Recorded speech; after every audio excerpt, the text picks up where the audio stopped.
back in the dumpster. It's been a little bit.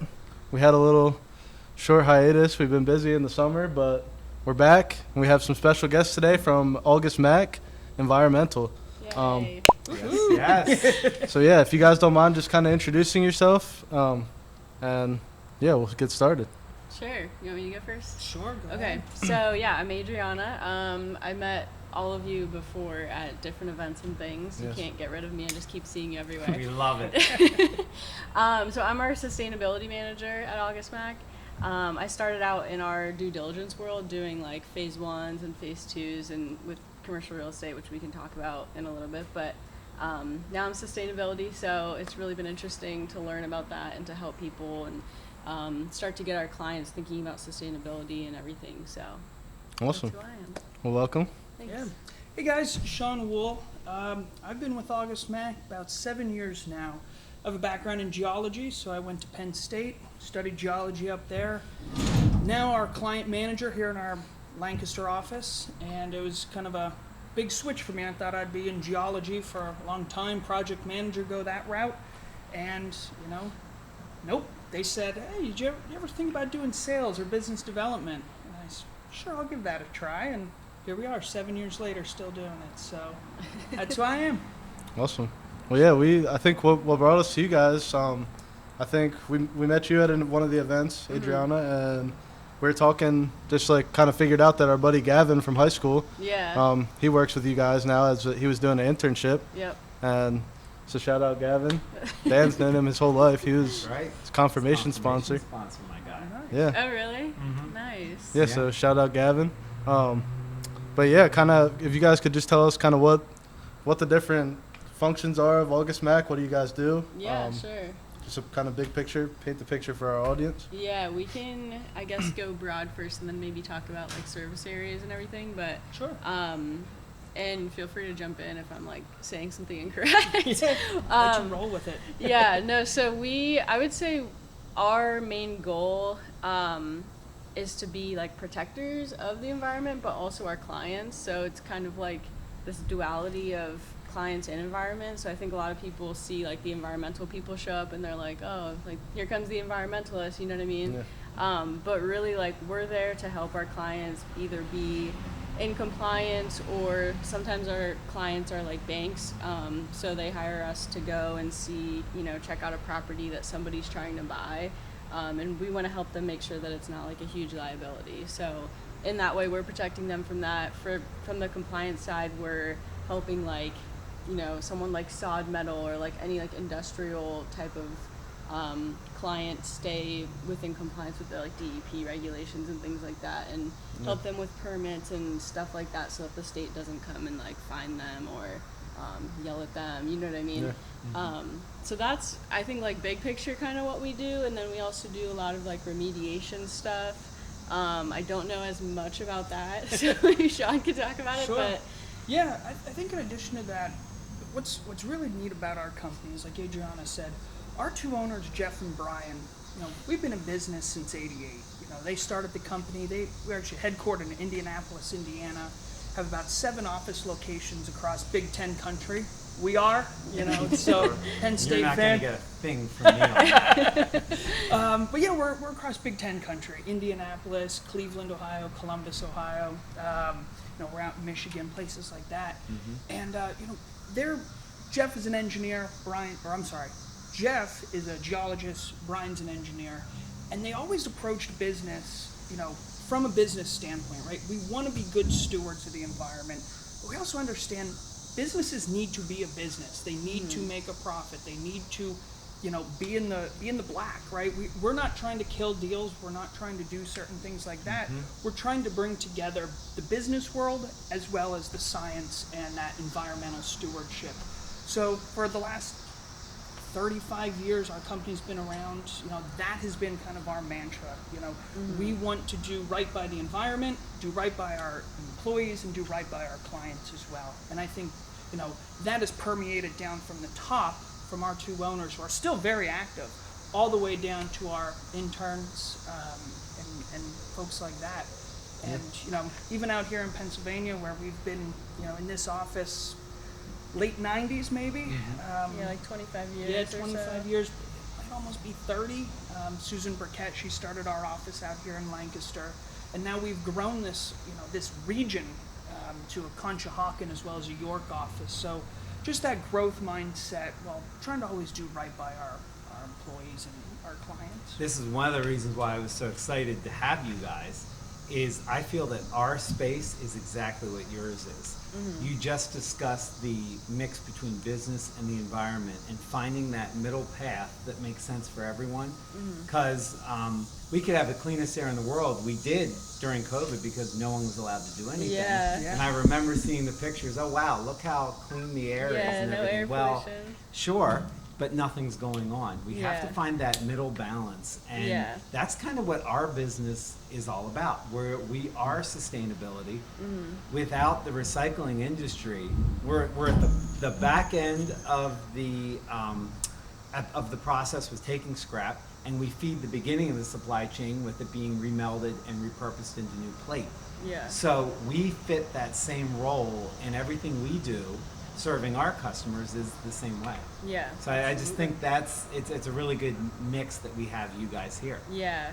Yeah. Yeah, and that's what I always try to like preach with sustainability, because I think it's kind of the same thing where people will mix up environmentalism with sustainability, and it's like, no, those are two different things. Like sustainability is like, yes, the environment, but also the social things, and then Sure. the G is there too for governance, but like it's putting it all together in a way that still makes sense for businesses to operate and make money, because that's the number one goal for businesses. Correct. So I've been trying to like push that and like trying to get people understanding that concept too, because I think, yeah, it's the same thing with when they hear the environmental people coming, like people just get a little weird about that and stuff. But I was gonna say about Sean, so like he's sales, but the interesting thing, I think just across our company is we have a lot of scientists that like moved into other positions. So I think he's a good example of that, but most of our salespeople, I want to say, are really like they started in science, right? Like that's just kind of what happened. But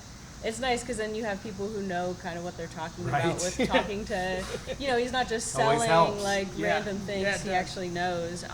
So Yeah, and it's so funny too. You mentioned during COVID, there's so many things I wanted to touch on there, but it is funny. Like I think we oftentimes forget to look back, right?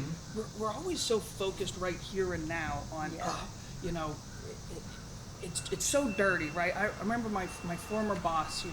Remember him telling me stories. He's like, Sean, I remember when a river caught fire. He's like, Wow. that just doesn't happen. Hopefully, Right. knock on wood or metal, it just doesn't happen as much, right? Like we're sometimes very hyper focused right now on the bad things that might be environmentally going on right now. But it's like you said, you got to sometimes take that step back and look at how far we have come, how much we have cleaned up the air, how much we have cleaned up water, soils.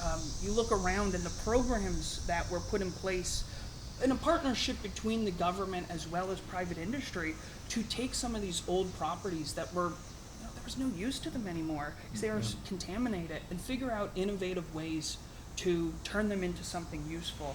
And it's really cool to be a part of a company that has done that. We've worked with some developers to take an old site that really had no use anymore and clean it up so that it could then become residential apartments and things like that. And that's a really neat thing. And to see, like you said, that business, that private partnership with the government side of things to try to make things better is pretty cool. Can you give some examples locally? I mean, these guys probably shop, play, and are around some of the areas you're talking about that have been repurposed. Can you give some examples locally that you guys may have done the phase 1 study or the phase 2 study and been able to repurpose some land? Yeah, unfortunately with a lot of our clients, there is a little bit of that confidentiality. Oh, okay. So I can talk a little bit more, kind of broad brush, and, that's just kind of probably the extent that I could give. But yeah, there was a former battery facility that we helped there, kind of clean that up. There was some universities, things like that we've helped them as well with some of their contaminated site. That's kind of the big thing. Some of the phase 1s in the city of Lancaster, there were some areas where we assisted doing some of the phase 1 studies early on in the due diligence side of things, as well as lead-based paint, asbestos surveys, things like that, as they're renovating some of these properties. And then some historic buildings in the city of Lancaster as well. Down in the city, I'm sure you've seen some of the renovations happening down there. We've assisted with some of that. Cool. Yeah. That must be neat, just to be in your community and be a Yeah. part of a project. Yeah, and also, again, I'll try to stay broad, but I think like one of the cooler things, and you already touched on this with like the housing and everything, we do a lot of like really industrial buildings that used to be like, I don't know, I can't even think of an example, but just like really industrial, like kind of scary when you go in, and then people are like buying Boys, them. we specialize in scary, don't we? Like We do people- scary every day. People buy them and then, at a relatively cheap price because it's kind of like scary, disaster looking, and then they just fully, like we've seen full, like total turnaround of this building into like apartments that are really cool, and that's fun because it's like you're creating housing, but also you're taking something that was scary and like just not being used anymore for whatever reason and making it into homes, and it's awesome. Yeah, and scary. Yeah, like you said, we've seen some scary. Yeah, because, like no electric, like you're just in the basement somewhere. Like, yeah, I remember one of our folks. There was like a homeless enclave in the one place the one time. And, but what's neat is like even on our compliance side of the business, because we have kind of that due diligence where they, you're looking to purchase a property. We go out and make sure there's no contamination present. There's a whole other side of our business, which is compliance, right? Staying in compliant with your EPA or state regulatory air, waste, water, chemical permits, things like that. And we've gone into some facilities where, there were some challenges, right? We would say that. And to kind of work with a client and, over a year or 2 years longer to see them go from, ooh, this is a little scary to, wow, the changes from their health and safety programs, their environmental programs. the number of violations. Yeah, and stuff absolutely. Like that, I mean, we've worked with DEP inspectors who, have said things like, wow, this is like a completely different company. Like, that's awesome. When you can, it's a compliment. absolutely, especially when, what we're doing on the environmental health and safety is that environment piece, which is super important. I'm sure you guys know, right? The health and safety aspect is huge. That's someone's life. That's making sure someone's life and limbs and all of that is intact when they go home to their families. That's huge. Very rewarding work. Yeah. That's awesome. To piggyback off of that, what would you guys like? We can all tell that you guys have like a lot of pride in your company and what you guys do. What would you say is like your favorite part of your job, or like what? What was your favorite part? Ooh. Do you want to go Gives first? you the most Sure. satisfaction. That's really hard. I would say I think my favorite part is collaborating with other people. So like I'm kind of in this weird situation where I work a lot with our compliance folks because I work with their clients. So like their clients are also my clients. So I collaborate a lot with them, and then just getting help from like our sales folks or our marketing people. Just in a single day, I feel like I talk to so many different people to get little things done. But I really enjoy that. I like the teamwork aspect of it. Absolutely. I'd say for me, working on the client management side of things, I love that my day can be completely different, right? Tuesday after Labor Day, we're sitting here on a podcast with you guys. Like, that's awesome, For me, we have such a broad array of services that we offer clients, right? I can go out, I could have lunch with some attorneys or something in the afternoon, and then afterwards be stopping at a foundry, right? To check in with, an EHS manager. I love the fact that we help so many different types of people. It keeps my day always, something different. Yeah, definitely. I love that aspect of it. Always have something different to be doing, different people to be meeting.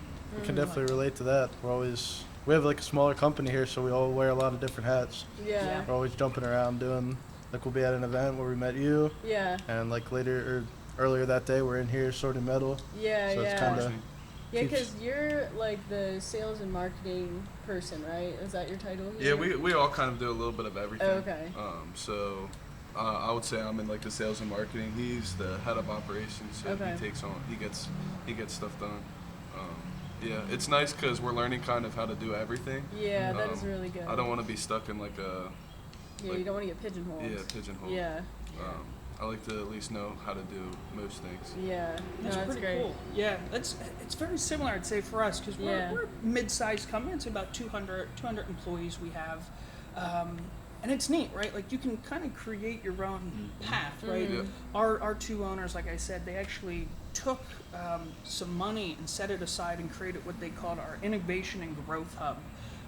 So you can come up with an idea to make the company, more profitable, a better place to work, and pitch these ideas and kind of get That's money. awesome. Yeah, and it's really neat. And our sustainability service area, our water resource service area came out of that. Some really neat things within the company has come out of that. And it's cool because, for me, when I started, our Lancaster office was, maybe 12 people. And, we've just continued to grow, and everybody kind of that seller-doer mentality, going out, trying to win work, build relationships, do right by our clients. We're, I think, the second largest region now in our company. We have Lancaster, York, Conshohocken, maybe 30, 40 people. So exactly, it's very similar, right? You can kind of grow your own career. That's really cool. Yeah. How's it helped you going from like you were in like the field and then went into sales, so now you know like what you're selling? Yeah. It's kind of like what we do here. We all started torching before we did anything else. So if we could do that, we could handle the other stuff. So knowing what seeing me going to a company, I know now for the most part. There's still stuff to learn, but I know, at least have an idea of because I touched the metal in the yard, I sort through it. I kind of know where we can help them. How's that helped you kind of in your sales? Yeah, it's been invaluable.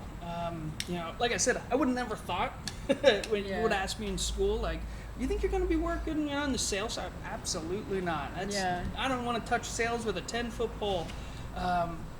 But it is an invaluable thing to get that experience working in the field, because as well, right? The things that can go wrong, that troubleshooting, that way to think, it really takes that pressure off. When you're just kind of sitting, having lunch with a client, you're like, well, it's a little less stressful, and it's just a lot of fun too, right? Like, you're trying to figure out, is there a way we can help our client? If not, that's fine. We can shake hands and we'll reconnect in a little bit, but it's kind of like being a detective, hey, what's your issue? Yeah, let's figure it out together. I think that mindset of coming from the field, just fix a lot of things back in, when I first started, you're kind of approaching it with that mindset as well.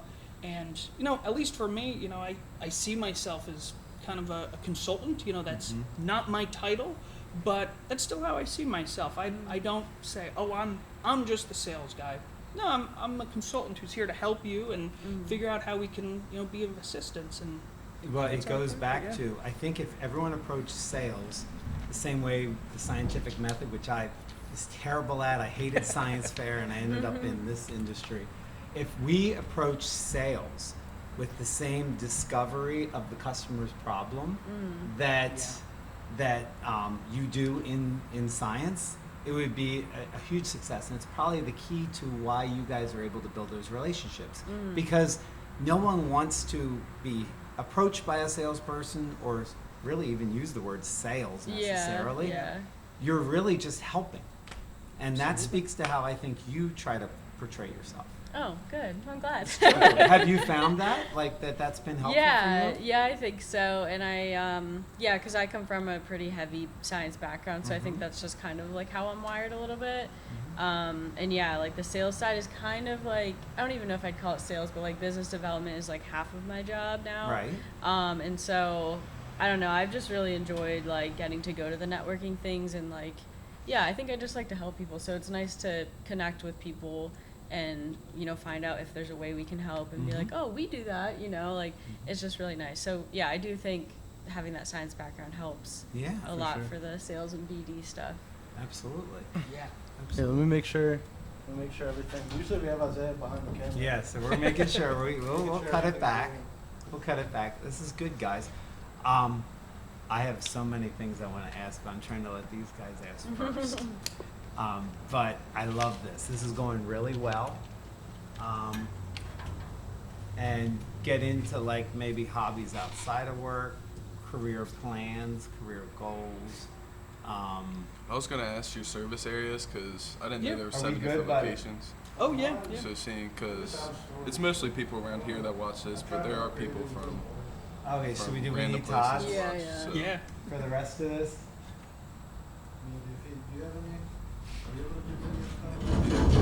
Let me turn my ringer off so it doesn't stop. Sometimes that also stops. Is Isaiah the one that's like blonde? He's usually asking the questions. No, that's Hey, Carrie. buddy, this, Oh. you He's stop in it, school. right? Oh, is he? He's at Millersville. Oh, Yeah, so okay. he's done. His last day was 2 weeks ago. Was he an intern or just like part time Just like or summer? he was an seasonal? intern. Yeah, he was an intern over the summer. Oh. Nice. Just send me those so you have your questions. that you No, I wanted got to him ask. in my. Oh, you got them? What, so I do want to cover, I'll take the part with the whole sustainability just and not your have new service initiative, versus- because Okay. I want to wrap that Storage. into ISRI, to our association. By the way, I'm not blocking Sean. We have 2 different. Okay. I'm blocked by him. Thank you. So, you guys, what were you going to ask? What do you guys want to talk about? I was gonna bring up like the service areas, Perfect. and then about I always ask bring up about the long-lasting relationships on how that Sure. plays a factor into your business. Sure. I want to I'll talk, come up like I with said, something. about their sustainability. Alex, you can cover like outside interests, things like that. Where you see, we could talk about that mining thing. Like where we see, I know Rocks for Jocks is all excited. Which, by the way, I didn't even do well at in Rocks for Jocks No? at Syracuse. Aw. That was Geology 101 was Rocks for Jocks there. Yeah. We were not like North Carolina where we faked classes, so our players had to go to Rocks for Jocks. We had Derek Coleman, all of them. yeah. I remember my freshman. There was quite a few athletes in there. In the Rocks for Oh Jocks. yeah, and it was like, come on guys, this is limestone. This is sand. They're just nope. Yeah. Don't start yet. I'm gonna tell this guy we're up in a new area. Hey buddy, we're in a new area now, so just go up through the gate. You'll see a white line in the road. Follow it. It's a new area up in the other area. Yeah, This you'll all see it. Just Canes? follow the white line. That's awesome. Yeah, this is sustainability right here. Yep. Absolutely. Why don't you start with a question? All right. Should be all rolling again. So, all right. So I was gonna go. Well, me and Dan kind of got this question last week, and they were doing a little interview for us. I'm gonna kind of cover so you guys are in the sustainability. That's your world right now.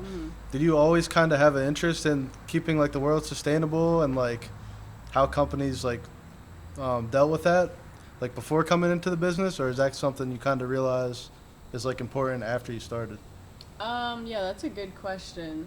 Because sometimes you don't really a lady asked us if we were really big on going green and stuff before we got into the scrap metal world. And it was just an interesting question. Yeah. So personally or? Yeah, a I guess little bit just of both? personally, or if you ever really thought about that, or did you just Okay. kind of come into this job? Yeah, no. So when I was in college at Shippensburg, I was vice president of it was called SEAS, so it was Students for Environmental Action and Sustainability.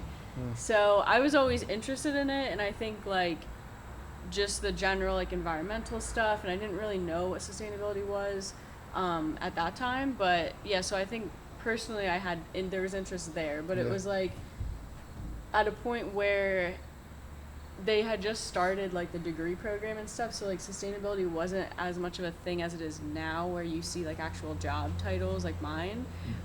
So yes, the interest was there, and then I started the company, like I said, in our due diligence world, so I was doing something completely different but still here.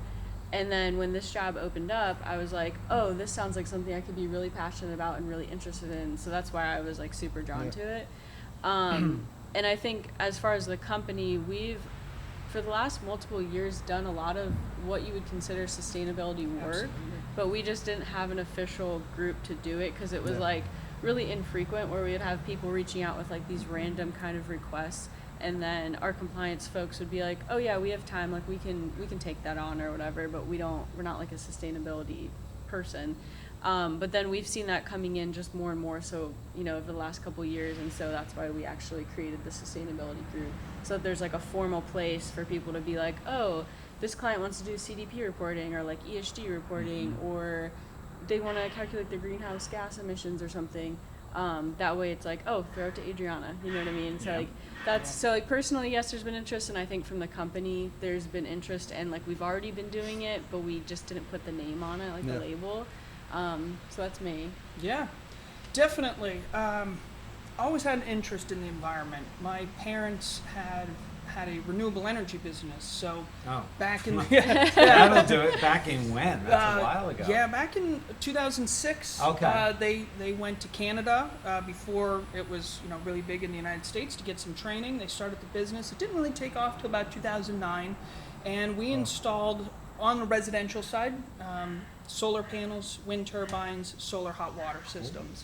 And it was really neat. My parents started the business, ran with it. They're very entrepreneurial. So even from that kind of young age, I never worked at McDonald's because my dad was like, nope, you're going to come out and help me, install wind turbines and solar panels. And so we always had this, business side with the renewable energy side. And, that's where it really was for me. So as I was starting to go into college, I just always had this environmental side that was like, yeah, I want to do something. I don't know if you would have asked me again back then, you want to do sustainability, I don't know, 18-year-old college kid, I want to work with the environment. Yeah. I don't know what that means, but it's really neat. Yeah, so I would say it's always been there for me. Gotcha. How many residences have wind turbines on? I would say, and this is personally, residences, probably too many, but not enough. Okay, so explain that. Yeah, too many in the sense of to actually site a good place for a wind turbine requires what we call wind study. So you would go out, you'd put up a 60-foot pole with a anemometer. Can't think of a little wind monitor. You could say any word and we would not. Exactly. Someone will though. They'll be in the YouTube comments. That's not right. Idiot. Exactly. I'm good with it. And so you'd put that up and you would study the wind currents for about a year. Okay. Most people are too impatient for that, and they will give you the anecdotal. It's always windy here, and it's like, yeah, we're 6 feet off the ground. Right. We need to look, 30, 40, 50 feet up in the air. So we see a lot of wind turbines, and it's kind of a hit or miss, right? Okay. Sometimes, they're sited really well.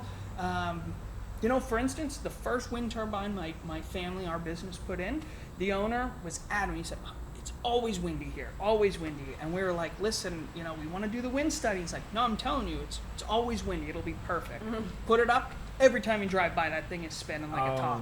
And it's like, that's awesome. When you hate to be wrong. Yeah. Exactly. Yeah, you're like, oh, but it's great, right? And then there were some folks that they were adamant. They're like, I want this in, and it doesn't really move too much because big thing with a residential wind turbine, they have to spin at a certain rate to actually produce a substantial amount of power. If it's just kind of spinning slowly, you're not really producing. And that does much. wind have to be used on site more than solar? Which one can be stored easier, or is the storage of both of those energy sources the same?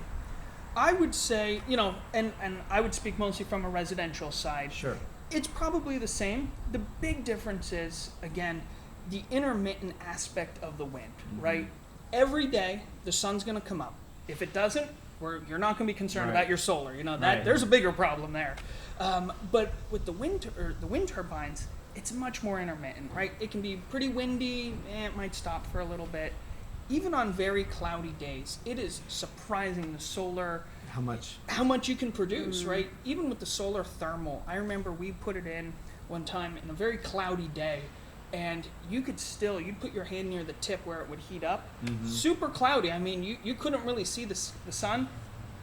Red hot. I mean, it was unbelievable how much these technologies can produce even in pretty overcast. We have a 33 kilowatt system on our roof. Oh, that's awesome. And we were grandfathered in the DC market. I don't know if you know anything about SRECs. But the SRECs are like $300 versus $10 currently or whatever. Yeah. But we can't add to it because it's part of that DC market.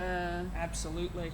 That was the biggest thing with Pennsylvania, with the SREC market, was when you could buy and sell outside of the state into it, and it just tanked the SREC market. And unfortunately, I think there was a lot of folks who went around saying, this is going to pay you back in a few years, you'll get 300, 400, and unfortunately, with the market, sometimes it goes real high and sometimes it goes And it real makes the low. ROI a little longer, but if you still believe in it, and for us, it's a core value of our company, Yeah, and it matches up with what we do, it makes sense for us to have it. absolutely. And we'll probably invest in additional too.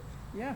But again, we won't be getting those $300 SRECs. Yeah, Yeah. It's a long-term investment too, right? There's some solar panels from 70s, 80s still out there producing. Obviously at a diminished rate. You can add some newer solar panels to kind of bring that wattage back up.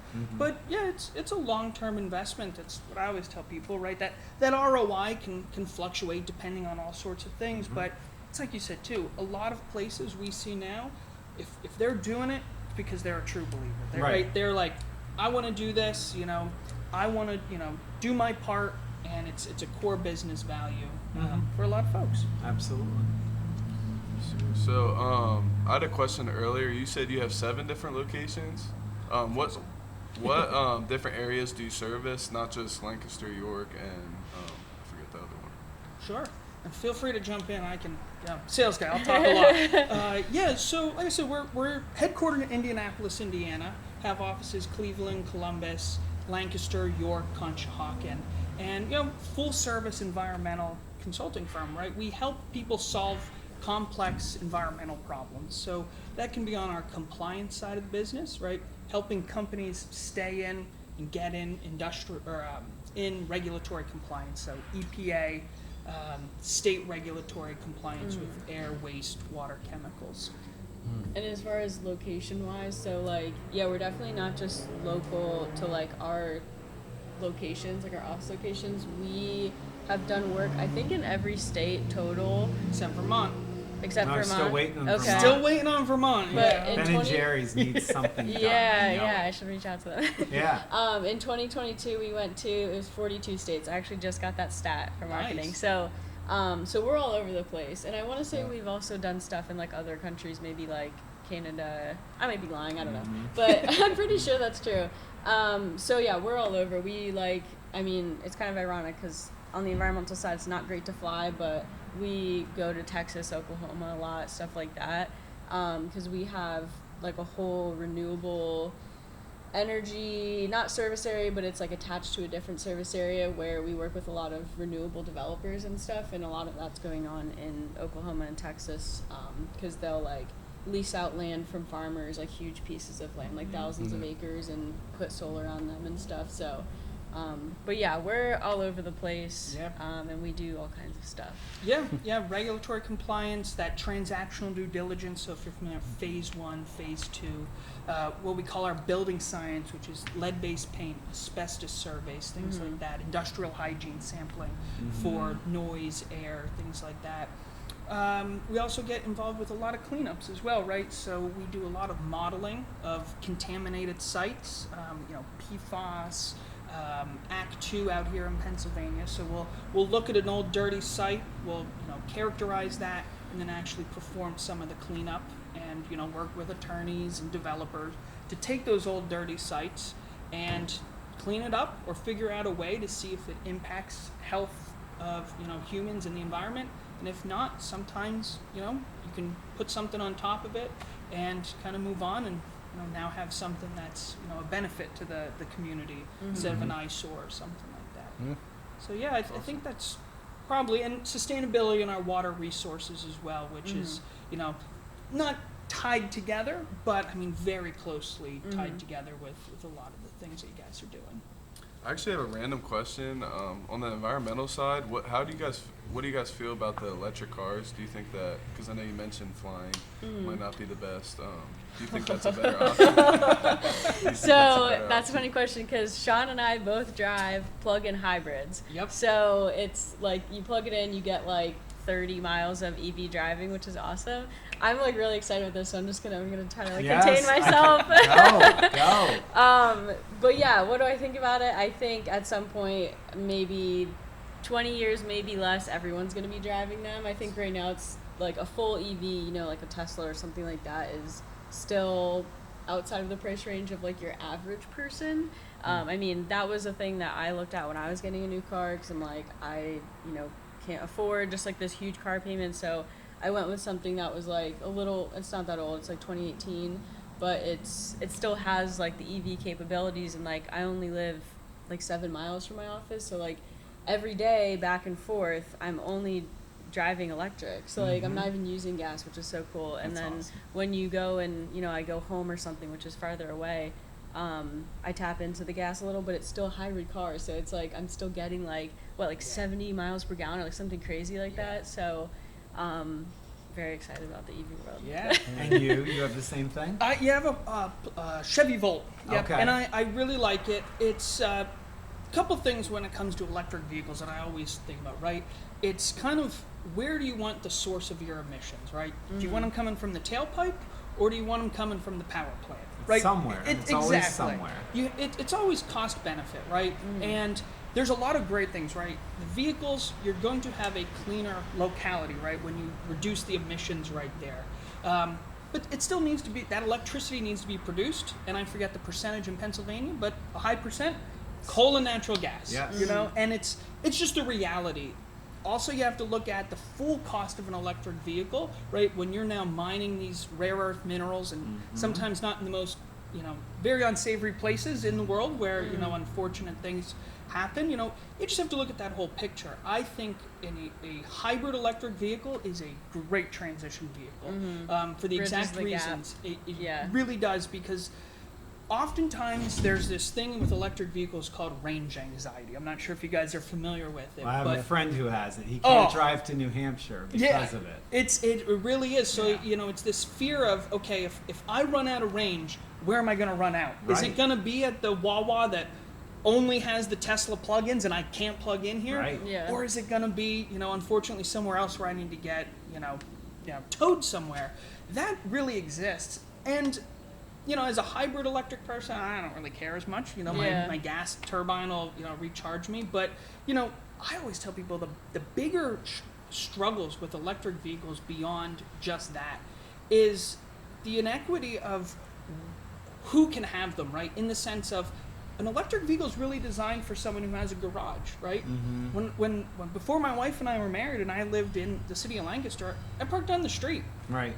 I never plugged it in until I, you know, found a spot. If you live in an apartment complex, you know, maybe there's 4 spots. So those are the things, and the amount of time it sometimes takes, right? You know, even at a 240 volts, you know, you're talking 4 hours.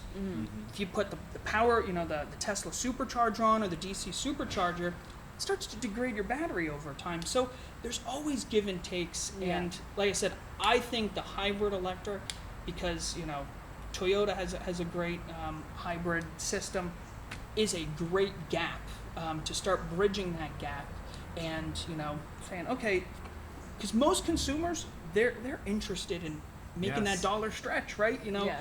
the inflation, everything else. And this is where I always tell people, right, it's kind of funny, like, you know, you can look at government mandates and where they're just kind of not necessary. And I always said, this is one of those areas, right? You were looking for a car. My wife and I were recently looking for a car with our, you know, our second baby on the way, so we needed to upgrade.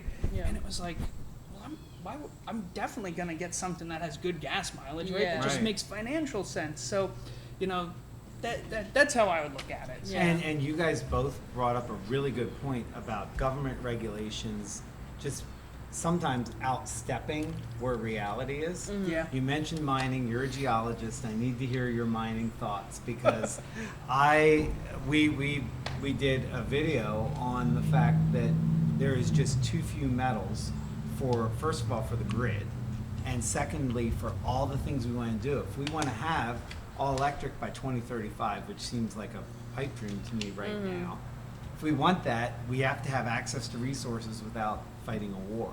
Yep. Yeah. So tell me about where everything is, because I know you know. Yeah, well, if I knew where everything was, You know where I it would is. be out there right now. Yeah, it's tough because it's exactly like you said, and I think it ties in perfectly with ESG. And I think this is where sometimes it can get frustrating, right? Where certain companies are, trying to do right, but then they have to mine, Right. somewhere. Yes. And again, like I said, it's sometimes not the best places, or the situations, right, where you can have children doing these things in these Right. countries, and really horrible things like that. Yeah, it's really tough. And like you said, I forget the statistic, but I know Taiwan has a massive quantity of minerals, as well as Ukraine and some of these other places. And not to go off on a tangent, but yeah, that's why it's, the wars are where they are. and it's it's all about yeah. resources always. Absolutely, resources are huge, and like you said, to get to a point, we see this with a lot of places where they will create these goals, Oh, right, yeah. and then try to back into these goals, and it's really tough, right? That's why we try to work with people, right, who come to us and say, where do we begin, right? We don't have goals, things like that, and we're like, Yeah. great, because Trying to Right. get them early, basically, Yes. before their corporate is like, we want to be zero waste by Correct. 2030, and we're like, Right. that's like 6 years away. Like, not even. It's like 5.5. So, like, yeah, trying to get people, especially these like medium-sized companies that are gonna start feeling those pressures, if not already, who are just like, what is sustainability? Like, we don't even know what that means. So trying to get in front of them before it's like, hey, what's your goal? Or we're gonna drop you, which we have seen also with clients. They've been dropped from different business partnerships and stuff because they don't have anything. yeah, Well, even a small company like ours, the SEC regulation, where yeah. public companies need to go through their entire supply chain and rate ESG capabilities on Yeah. all of them, it puts certain players will be put out and can't be able to handle it. Yeah. That's where your company is, I guess, bridging the gap. Yeah. Why don't you explain some of the things, some of the ways you go into a business after that call for help comes? Yeah, so one of the big things that clients or potential clients have been interested in, at least that we've seen, has been like baseline assessments, because it's like a lot of people truly have no idea where to even start. Like, they're just like, I don't know, corporate's saying to do this, or our supplier or the people we're supplying are saying to do this, and we don't even know. So going in and like, you can kind of tailor it to what makes more sense for like that company. So maybe they have just like different values, or whatever they're being asked from above. But we can look at like energy usage and reducing that, different waste streams. Like, is there a way to go into the beneficial reuse program with PA, or just like recycle or whatever? And then like water usage, is there a way we can reduce that? And then also looking at some of the S part too, like we can help with that. And I think it just kind of gets all lumped into this baseline assessment, is just looking at what you're doing now. Do you do stuff in the community? Just looking for stuff that you can take credit for now, and then looking at stuff that like you can expand on and make better going forward. Basically. Alex and I were on a podcast 2 years ago, probably in Las Vegas, with the ISRI ESG chair, Cheryl Okay. Coleman. And she really spent a lot of time. It was the first time ESG to me was all E. Yeah. And I think to most people it's all E. Really give us a drill down of what S and G are, and give us some practical ways to understand that. Sure. So the S is probably the easier one, so I'll just start there. So under S, you would have like, now there's like some overlap too, so it gets Okay. tricky. But like health and safety stuff, maybe employee metrics, so like male to female or whatever, age ranges, how, if there's like an incident, are your people afraid to come tell you about it, or like how is that handled? Do they get in trouble because they did something that was a health and safety issue, Correct. or are you using it to learn from it? All of those things, like those are some good examples of the S side. And then just like, it gets a little weird with the G, the governance, because that's more so about like your values and like your executive team. Like, what do those metrics look like? and that's where like there's an overlap, because like, you know, social values kind of fall into the governance, but it is the social, so it's definitely all overlap. And I think the E has overlap with social too, because if you think about something like air quality, like if you're working in a manufacturing plant or something and the air quality is terrible, it's kind of a social problem. And you're hurting your own employees. Yeah, but it's also an environmental problem where Yeah. it's like a human health hazard. Yeah. So like there's so much overlap between all three of them. But that's the best way I can explain it, is like governance is more of your values and your higher, where the choice, or where the decisions being made, or like how are they being made, how is that communicated to other people, and even like economics kind of falls under that too. At least like for our report, I have, you know, how we did in 2022 and stuff. So That's the rundown. it's just really interesting because it's out of the scope of what I might think August Yeah. Mack is. right. And it's educating customers that we can provide this, Yeah. but this is what you're going to be asked for. Right. Sometimes they're coming to you, we're asked for this. Yeah. And then sometimes it's a proactive Yeah. ask. So it's a whole different thing for you guys. Yeah, and I think that's been the biggest thing, trying to get out there that like we can help with the whole ESG thing. Like it's not just the E for us, but I will say, you know, most of the requests we get are E, just given Yes. like our history and It's you your know, client base knows you for Yeah, that. yeah. So like we're getting asked to do a lot of like carbon footprinting or greenhouse gas emission calculations and stuff like that. Yeah, energy audits. So I think the E, it's sort of like the bold one for us, just because that's like our history and everything, but definitely here to help for it all. And if a company wants to produce their first ESG annual report, a lot of times you'll see publicly traded companies, Yeah. they're all over the place. Yeah. But if a smaller company wants to do that, Yeah. how daunting of a process is it? And you mentioned that you did one for your company, I believe, Yep. correct? Yeah, so that's what I'm working on. So half of my job is internal, so it's really like August Mack sustainability, and then the Sure. other half is doing it for external clients as well. It is daunting. I think the biggest thing, I mean, data collection can be daunting because it's like little pieces of data that you're having to ask this person and this person, so you're just bothering people all day, which I really don't mind. It's fine.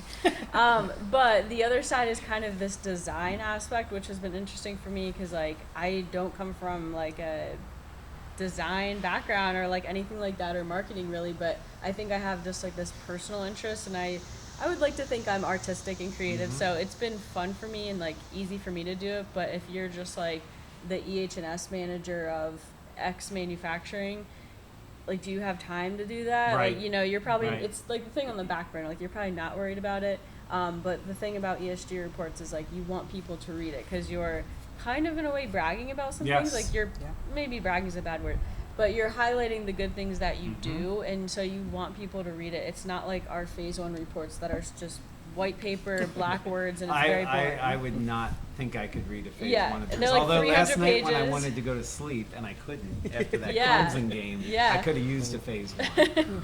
There you go. know. But yeah, and like we've had one of our clients that there was a guy who was doing their ESG report for the last couple years, and it's he was like, yeah, like this is something I'd want you guys to take over because it's just, he literally said like, you were there in the meeting, he's like, it's just so overwhelming for me to do because I wear 100 other hats, like this isn't like my priority, you know. So I think it can be daunting, and we definitely have the resources to do it. So Awesome. It's almost like that with anything environmental, though. I think what helps, right? One, having a resource like August Mack, you know, to help guide you through that process. But also, like you mentioned earlier, is having that commitment from everyone, right? We see this across the board, right? If the health and safety or the environment part of it is just a checkbox, right? I just need to get this done and move on with my day. It's going to be daunting. It's going to Right. be like pulling teeth. But when you have a good partner you're working with and you have investment, whatever level that is, right? It could be a mustard seed, right? Like we Yeah. just need something small. We start working with folks. And also, like you said too, it's funny how, and I was like this too, right? ESG was like, ooh, social part. Right. Ooh, I don't want to touch that with a 10-foot pole. And it's like, well, hold on. You know, do you have interns? That from your local community? Great. Do you give to a local golf outing? Do you host a golf outing? Like, those are the things that, like, all of our minds, when you start thinking, Right, so right. is like those hot button issues. Like, no. Like, you don't have to rush there, right? Maybe that's part of your company's values. You want to, but you don't have to, right? Like, we all do things. And it's like you said, to take that credit where it's due, right? Like, I work part of a trade organization for independent lubricant manufacturers, and for them it's really tough because, right, they're the dirty company. They're oils, greases, things like that, and it's like, well, when you start diving a little bit deeper of how they help the economy actually run and how much they give back to their local communities, it's like, I want to work for a company Right. like this, right? I've worked a lot with helping people change the story, right? And sometimes people are like, change the story. It's like, what is the story you're telling people, right? Like, that's a huge aspect of what Adriana is trying to do, is help people highlight the great things that you do as a company and help change that story from a reactive, oh, Correct. we're not polluters, to, no, you should see the great things that we're doing Yeah. while trying to take a proactive approach to sustainability. And you guys were at the ISRI Best and Brightest. You were in the DC training. Kind of what John Sacco was discussing. Our industry, what you mentioned right there, is our industry has been doing the same thing for, this business has been here for 80 years. We've done the same thing. We were the bad guys in the 70s. We called ourselves junkyards, and I still call it the junkyard because that's what I grew up with, but Yeah. I try to retrain it. And really, it's a lot of education. The term, the Recycled. recycled materials Yeah. industry. Why don't you speak to that a little bit? So yeah, John's big thing with repurposed is number one, just getting it out there to the people, but also saying the word scrap really isn't the most environmental or the best way to say it. Kind of like junkyard scrap isn't the best. Yeah.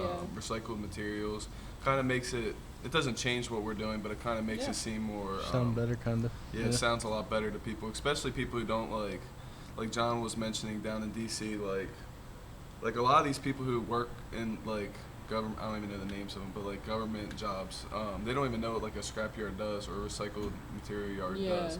So like once they hear scrapyard, they just think, oh, dirty. Yep. Oh, yeah. Which, I mean, the past, it was kind of dirty and not too friendly to the environment, but a lot of people are changing that. So just changing the words they use, make it more meaningful instead of just throwing around the word like scrap. Yeah, and kind of along the same lines, like words are really impactful, and like you'll see in the webinar that you guys are going to be involved in. One of my big things too is like avoiding buzzwords. I mean, sometimes you have to use them, but like just making sure you're using them correctly and not just being like climate change and Right. like ESG and like just like throwing them at people like almost aggressively, Nope. and actually using them where there's value, because otherwise you're just taking away the value that they actually mean, because those things mean things, like when you hear someone say like this is a green operation, it's like half the people are rolling their eyes and the other half of people are like, it's a green, like that's amazing, green, and like it could mean nothing because you could go there and they're like dumping oil, like Right.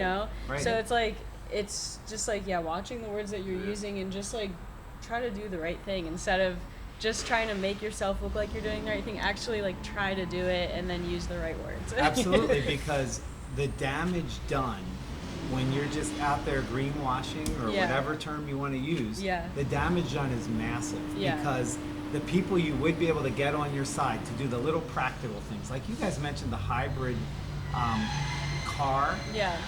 just that little step. Okay, now we took the step from just gas to this. Yeah. Then next we're going to take the step there. The incremental change is done when you can speak honestly and clearly. Yeah. I think that's so true. Yeah, absolutely.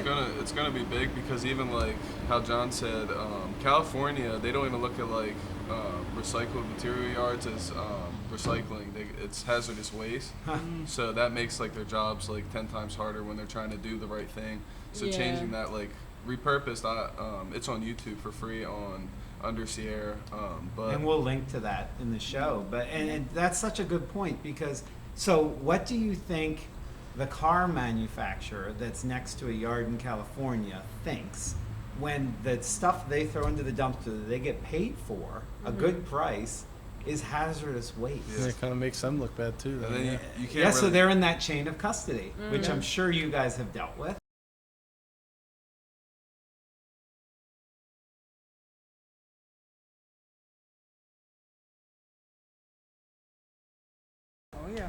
And that's unbelievable. That is not hazardous waste. It's recycled materials that are now going to be repurposed Yeah. and put into a new steel plate. Right. You know, or we could dig in the ground. And Yeah. Rocks for Jocks can tell us all about it. Yeah, it's cool because like even in the show, it'll show like a school. It'll show like a blueprint of a school or even a real school, and they'll like highlight the areas without recycling. Like all these, like you couldn't make anything without the recycling. Absolutely. So it's just a lot of. I feel like if you're not in our industry, it's kind of a lot of people. Not like they care about the environment, but they really don't know to care. Like you can only Yeah. care about stuff Absolutely. you know about. And So you it's kind of need to get yourself out there. it's so true, right? Like, again, I mentioned that Lubricant Manufacturers Association I'm a part of, right? When the COVID vaccines were first coming out, right, they were trying to tell us, sort of like, those hypodermic needles that are created are made with cutting oils that they produce, right? Like, I Yeah. love it. yeah, they're like, you would not be able, whatever your thoughts are on vaccines or anything like that, to get those vaccines in people's arms without our industry. Right. And that's a story to tell because Yeah. that's awesome, right? We don't sometimes, right? We just, as a consumer, right? It's so easy to go to the store, get my chicken legs, come home and eat, and not know the hundreds, thousands of people involved in getting that Yeah. to my dinner plate. And it's so true, right? Like for any industry, if you don't know what goes into it, it's so easy to villainize or do anything like that. And, oh, that's a bad industry. It's like, no, you know, everybody's got pros and cons, right? Not all bankers and lawyers are bad, you know, and not all scrap. Yeah, well, No. recycled materials. places, Oh, yeah. you did it. Well, we would be remiss if we didn't get the MMA. See, I don't even know what these letters stand for. MMA UFC discussion going. Go ahead. I need to hear about this. Okay. Mixed Well, it martial stands arts. for mixed martial arts. Yes. Oh, mixed martial art. Yeah. Explain. Ultimate fight. I guess a segue to what different kind of things you guys like to do outside your work. So Yeah. you told us about this weekend. So Yes. go ahead. Yes. Explain. Okay, so Friday I went to an MMA fight in Philadelphia. So I've gone to a couple from this promotion, but it's essentially like a feeder to the UFC. So like they're trying to get seen, like the guys or ladies that are in it. And so it's kind of like minor league baseball, but Okay. like for UFC, if that Oh, makes like sense. Gavin Morales, kind of. Yeah. Everybody's training for the UFC. Yes. Yeah, so, oh really? Oh, yeah. That's awesome. So it's called Kate's Fury, that's the promotion, but it was Okay. in, Parks Casino in Ben Salem, I think. Usually they're in South Philly in this really cool facility that's like small and it's always like really hot in there and like there's this cage in the middle and you can just This see is- them like right there. It's awesome. But yeah, no, I really enjoy it. I honestly don't know like that much. Like I can't speak to like rules and stuff. I just enjoy going and just like I said, coming from like my fiance's in with the wrestling and I've been surrounded by that for like almost 7 years now. So I'm just Uh-huh. used to kind of this martial art. I don't know. Does lifestyle. he aspire to this No, himself? no, he doesn't want to get like, Not smacked in the in the face. sweaty I think I cage. don't. Yeah, no, but he's done jujitsu, so that's like one of the martial arts that obviously they would use. And a lot of them do come from a wrestling background, so they're Bo Nickel. kind of doing that. Yeah, That's he's now in the UFC, so He's a beast. yeah, but yeah, I just enjoy it. Cool. Yeah. The UFC became my favorite sport to watch ever since like COVID started because everything shut down, and Dana White, the head guy at the UFC, where did they go? What was that? Abu Dhabi. or Abu whatever. Dhabi, yeah. So he went against the grain kind of and went out of the country and made it safe. So I don't know, that got a lot of fans. I watch it every time. Yeah. It's really fun. I just like my favorite part about it is seeing you can have two totally different fighters, like one Yeah. who's known for striking, one's Yeah. a good wrestler, and just seeing how they game plan. Yeah. Because like they fight every like 3-4 months usually. Like Yeah. if they're like a good fighter. Yeah. So just seeing how they can game plan that quick and go in, because I don't think I could do it. Yeah. You go in there, you don't know. Because you have to totally change your habits. Yeah. So it's not a habit-driven thing. If you're game planning and instinctively that quick, it's probably a lot harder than football game planning, baseball. Yeah. You know. I mean, you For could sure. train 8 weeks. I think a normal training camp's 8 weeks. You could train for a fight this Saturday against a striker, and say you win, you might have to fight the best wrestler in the world Yeah. in 4 weeks. Yeah. Or no, 4 months. Yeah, So that's Well, and it gets interesting too when you have two guys that are the same weight but different body types and different sizes. So you have this tall, lanky guy who's like gonna just kick you in the head and it's gonna hurt, and then you have this short wrestler guy with short arms, and it's like the guy that's short with short arms is not gonna want to be in a striking match with Right. the tall guy because he's Yeah. gonna have this huge reach. You know what I mean? yeah. But it- So he needs to like get him down, and he better be good at jiu-jitsu and wrestling because otherwise he's. my only complaint is like for like, did you watch like the Sean O'Malley and Aljo fight in when was Boston that? 2 weeks ago? No, I don't think so. Like, they fought at 135, but Aljamain Sterling walks around at like 165. So they're killing their body. yeah, Yeah. just to get 30 They pounds? lose 30 pounds, and then you see them the next day, and they look like a different person. Yeah. So like, it's not really. I mean, not saying it's not fair, but like Sean Yeah. O'Malley's probably was fighting at 138 tops, and the other guy was probably 15 pounds more than him by the Yeah, time of yeah. the fight in just a day. That's the only thing I don't like.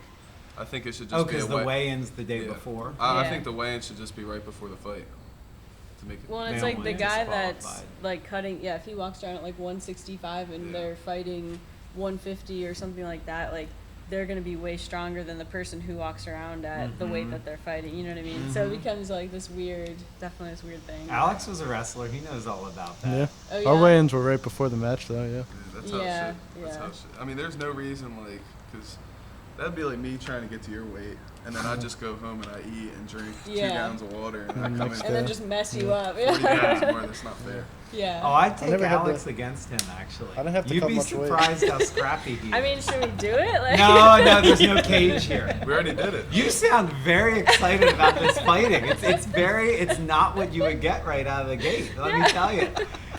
No, I never had to cut a lot of weight though. Like I think probably the most I had to lose in a day was like maybe 3 or 4. What'd you wrestle at? 152. Okay. And then like after, well, like in PA, like PIAA is like after Christmas and New Year's that break, you get 2 pounds weight allowance. Yeah. So it's like The average 150. American's putting Yeah. 10 on. Yeah. So it was like 154 after the New Year. Yeah. It was pretty easy for me to stay under. Yeah. But yeah, they're definitely. We had some guys that would have to. It's definitely a thing. Yeah. For It's sure. hard. It's for like a sure. hard Yeah, mental you thing. would be at breakfast eating Pop-Tarts and chocolate milk while Oh, everyone else is cutting I could weight. do whatever. Yeah, I don't know. Pop-Tarts I would have and wrestled, chocolate but my milk. nose, I would have been heavyweight, and my nose would just bleed every time someone touched me. Okay. And I would just I didn't want to have to stop. Yeah, I think that would do it. That would do it. I could have did it. What about you, man? Did you and also you? Did you guys do any sports in high school or? I played college? field hockey in high school, and then I also did track. I was a jumper.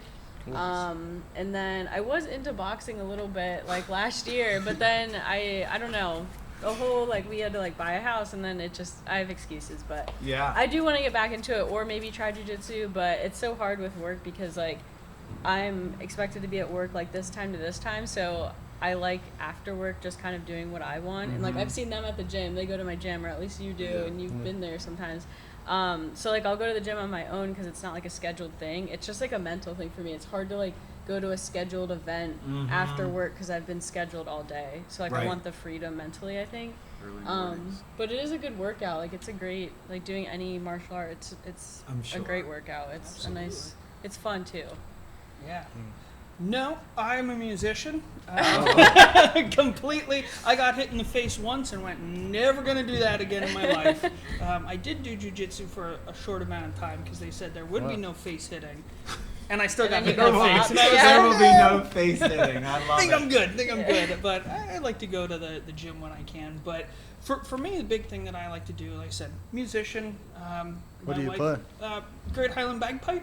So, Ah. yeah, play the bagpipes, guitar, things like that. My wife's a musician. She plays flute, saxophone. We have 2 kids. They're Yeah. gonna have to be musicians I You can have start a band. genetically. I want my sons to play so bad. You know, I'm just. I How mean, old are they? my one son is 2. My other son Oh. is going to be born in January. So Well, I think we can relax a little. I know. I'm just like, I gotta. Yeah, I probably should relax because I'm excited. You know, my one son, I'm like, he loves playing, picking up the bagpipe chanter and playing it, by just blowing into it and things like that, and banging on everything. So I'm like, yeah. Do you wear the kilts too? Oh yeah, yeah. Oh boy, Kilts you're and- the real deal. Oh yeah, we have competition coming up this weekend, and then the weekend after, and then. What's the competition entail? So I do a lot of solo competitions. So you would go up and have different idioms of different types of music that you play, 2/4 march, 6/8 march, hornpipes, jigs, things like that. Okay. Yep. So you would go up in a solo competition. You would have an adjudicator who would sit there and say, "All right, play the tune." And certain times you might give him a few different tunes that you might play, and then he would pick one for you, and you go up there and you play it, and hopefully you beat the other 10, 15 people there. And yeah, so that's where my competitive side of That's things awesome. are. Yeah. Instruments So are hard. is that the Highland Games thing they do? Isn't there something in the summer around here? Yep. So there's the one that's coming up next week is the Coventer Presbyterian. I forget, Scottish Festival Highland. Okay. It's out in Quarryville, PA. That's on the 9th. And then the other one on the 16th is out in Ligonier, PA. It's their Okay. Highland Games. And then there's the Celtic Fest down in Bethlehem, which they'll be Okay. having. Yep. And that's more of a band's. The band that I play in won't be there competing. But, Okay, so you're in a bigger. How big is your band? we have about 20 people between wow. our Gosh. drum section and our piping section. Yep. So, Okay. yeah, I've been doing it my whole life. So like I said, I mean I ran a little bit in college. I was on the club cross country team and liked to go to the gym and lift weights. But I've always been a musician. That was my big thing. And That's awesome. Yeah, I like so the saxophone. yeah. Oh, my wife, she picked it up over COVID. Oh, nice. Right before COVID, She was must like, just have so much talent She- genetically. oh, she's great. Yeah, and she was like, oh, we're gonna just gonna do it. I'm gonna try this. And then COVID happened. And she's like, well, I'm gonna still keep just doing it. I have time to So, practice. Yeah, she's like, this is great. So yeah, it's Yeah. it's pretty cool. So yeah, we've been musicians my whole life. And It's actually probably a really easy hobby to have with kids. I mean, you can't totally, you have to watch the kids somehow. But of the hobbies to have while having kids, playing an instrument's probably one of the better ones. I would yeah, I would just say bagpipe is tough because it's so damn loud. Yeah. That's the one thing, Yeah. With my guitar, I kind of strum quietly. Even saxophone and flute for my wife, you could play and, if you're Right. downstairs. Me, I gotta go out to a park or Yeah, you during the do. day and over lunch didn't just think try to about play that. something. Yeah, that's the one downside. But it's just such a fun instrument. I love it. It was crazy. I remember being at the Renaissance Fair when I was like 12 and I saw this guy. His name was Sean McEwen and he was just world class, like 3-time world champion bagpiper. And I mean, he would blow and his neck would go to the size of, Oh my God. just 3 times the size and his fingers were just going. And I remember saying I need to play that instrument. Man. I need that. It was so cool. So yeah, That's awesome. it's a lot of fun. That's interesting. It's definitely. I don't know. Do you guys have any questions for us or anything? Do you ever run out of questions? And then you're just No. sitting there looking at We each know other? Todd has our wrap up. I was trying to give the nonverbal. Oh, okay. I was trying to give the nonverbal sign. Todd has the wrap up. Oh, okay. So we Well, never run out. We usually end the podcast with, so we're all pretty young, all 21. What advice do you wish someone gave you when you guys were 21? Oh man, this is a And heavy it could be question. it could be personal, Yeah. personal for, or for you two, it's obviously a lot more recent than Yeah. for others. Yeah. Like me. Yeah. I was only 21. I was It 10 could be years personal ago. or for your career too. Really, whatever way you guys want to take it. I would say the biggest thing that I would tell myself is do not sweat the small things. Oh my gosh, the things I look back 21 that you thought were, and I'm sure, even probably sitting where you are looking at, I'm 31, oh, just wait. There's more to come, Some more small stuff you'll be worried about. Yeah, and But just you're right. how insignificant some of the things were. Even for me in the last couple of years, going from single guy, married guy, dad, that's those small things. They start to amplify how small they really are, and that's what I would tell someone is once you get the priorities straight and you realize these small things don't really matter, or sometimes they do matter, but you just got to put them in the right order. That would be the biggest thing that I would tell somebody. And I would say this is kind of similar, but don't be afraid to fail is the first thing that I would say. You're gonna have to. I think you learn the most from the failures that you have, and it's yes, sometimes things can be like super frustrating, or like, oh, you made the wrong decision here, or like, oh, I should have done this. Like, it is, hindsight is 20/20 100%, and like you can only make the decisions in your life based on the information that you have currently. So like, don't be so hard on yourself if you fail. Don't be afraid to start over. Don't be afraid to change paths. I think that's what I did. I definitely didn't expect to be in, you know, a situation that I'm in now, or like a job, but yeah. And then there was something else that I was gonna say. Oh, and don't feel like you have to have it all figured out, because literally nobody does. And no one is going to tell you that, because I feel like when you start working, and like especially when you're like maybe in college or like high school, you're interacting with people that are like older, you know, I mean, you guys look at Dan and it's like, well, how does he have it figured out? Well, yeah, he has so many years on you. Like, he had to go through all of this to figure out where he is now, you know, and like be in a good And place. he still stuff. doesn't have it figured Yeah. out. No one does. Yeah, no one does. Like, there is no figured it out. Like, you just have to pick what you like and just keep doing things that make you happy, and keep things out of your life that make you miserable or make you unhappy or are going to make you not reach your goals, or, you know, things like that. So that would be my advice. All right. It's wonderful. It's very good, yeah. I think that for two youngish people, that's pretty sage advice from both of you. Thanks. These guys, that's what I love about this the most. They collect this from everyone. Yeah. They don't want to, they hear enough from me, Yeah. but to hear from you guys is invaluable. Yeah. So it's been great. Thanks for coming Well, out. And appreciate just you guys one, coming. can I make a plug quick Yeah. about the webinar? So Yes. we mentioned the webinar already. Well, you guys are on my panel for it, so that's gonna be Yes. great. It's October 11th, so everybody watching, come watch the webinar. I think you access it through LinkedIn, right? You can access it through LinkedIn, augustmack.com, Okay. August, like the month, Mack, M-A-C-K.com. We can put a link Yep. in the description too. That would be Absolutely. The website and That'd stuff. be awesome, yeah. We'll So throw we're it gonna there. talk sustainability and get some just outside views of sustainability from different industries from you guys and some other people. So it'll be great. Great. Thank you Excellent, guys for coming Thank on. you Cool. guys Yeah, so thank much. you so much. This was a lot of fun. It Thank you. was. It was awesome. We'll It see you was guys on awesome. the next one. See you guys.